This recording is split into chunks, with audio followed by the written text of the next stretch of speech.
Trine 4: The Nightmare Prince is a puzzle platforming game where you control 3 separate characters, switching between them on the fly. Each character has their own distinct abilities. Amadeus the Wizard can create boxes and move things with telekinesis, Pontius the Knight can use physical strength to attack enemies and launch objects, and Zoya the Thief can fire arrows and swing from a rope that can be attached to obstacles. Each level in the game is made up of a series of puzzles that require you to use all 3 characters' abilities to move forward, many of which will need multiple characters' skills at the same time. The way the varied skill sets of the characters combine with each other allow for a lot of complex puzzle design without relying on anything too obtuse. Amadeus can conjure a box to act as an anchor point for Zoya to swing from. Zoya can attach her rope to 2 points for Pontius to use as a platform to launch a steel ball on. Pontius can slam into the ground, launching one of Amadeus's boxes into the air. The synergy between the cast keeps everything at a quick pace as you switch back and forth between characters to take advantage of different abilities. The thing that surprised me the most was how often the game would introduce new abilities for each party member to increase the depth of puzzle solving.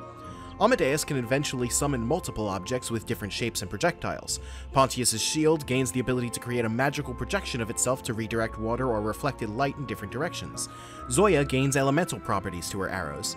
The list goes on, and it feels like it never stops right up to the end of the adventure.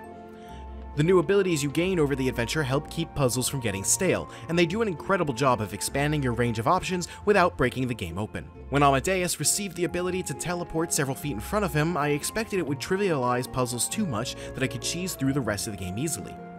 What it did instead was open the door for puzzles where I had to clear large gaps or teleport quickly through a closing door. Every time I thought I had reached the limit of what puzzles were capable of, a new ability would expand them even further. Although the puzzles remain excellent throughout the whole game, the regular instances of combat drag down the pace of the adventure a lot. Every few minutes you'll be locked into an encounter with monsters that need to be killed before you can proceed. Combat isn't very fun since Pontius's ground pound move is so much better at defeating monsters than anything else in the game. The only move that can do nearly as much damage is Amadeus slamming a box into an enemy's head, but since he's completely vulnerable while trying that, you'd be better off just using Pontius anyway. Every encounter feels the same, and they occur so often that it gets repetitive and dull very quickly. I wish the combat could be disabled because it's the single significant blemish on an otherwise excellent game.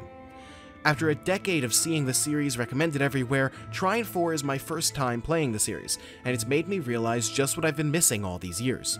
Unfortunately, I didn't have anyone to play the co-op modes with me, which have unique puzzles that require multiple players to act independently at the same time. But even playing the entire game solo, I still had an absolute blast from start to finish, and performance on the Switch version keeps a consistent locked frame rate throughout.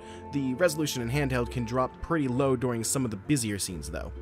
The combat is an unfortunate drag, but the puzzles stand on their own so well that it's worth pushing through the dull battles to keep solving more of them until you've found the Nightmare Prince. This video was made possible by our generous supporters on Patreon. Did you know that Nintendo World Report is funded directly by fans like you? When you support Nintendo World Report on Patreon, you get immediate access to multiple exclusive podcasts every month, exclusive Discord channels, an early look at select content, and more, all for as little as $1 a month. Check out patreon.com/NWR for all the details.